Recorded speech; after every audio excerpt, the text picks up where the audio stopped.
बिस्मिल्लाहिर्रहमानिर्रहीम। अस्सलामुअलैकुम। आप देख रहे हैं यूट्यूब चैनल आम सी बातें। फवाद चौधरी साहब अक्सर तहरीक लब्बैक पर बेबुनियाद तनकीद करते रहते हैं क्योंकि वो अपनी आदत से मजबूर हैं, मगर अब तो अखवान तालिबान भी उनके निशाने पर आ गए हैं।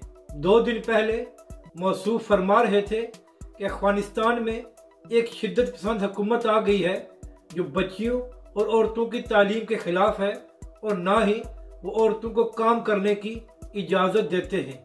हालांकि पूरी दुनिया ये बात जानती है कि जैसे ही अफगानिस्तान में तालिबान की हुकूमत आई थी तो उन्होंने ऐलान किया था कि जो बच्चियां तालीम हासिल कर रही हैं वो अपनी तालीम को जारी रखें और इसी तरह जो औरतें काम पर जाती हैं उनके काम में भी कोई रुकावट नहीं होगी।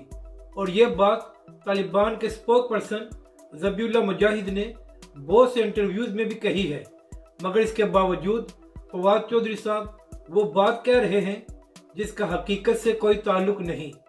इमरान खान साहब को चाहिए कि अपने वज़ीर को समझाएं कि ऐसे बयानात न दें जिससे अफगानिस्तान के लिए मज़ीद मुश्किलात पैदा हों। अपनी राय का ज़रूर इजहार करें कि आपको ये वीडियो कैसी लगी और हमारे इस चैनल को भी सब्सक्राइब करें।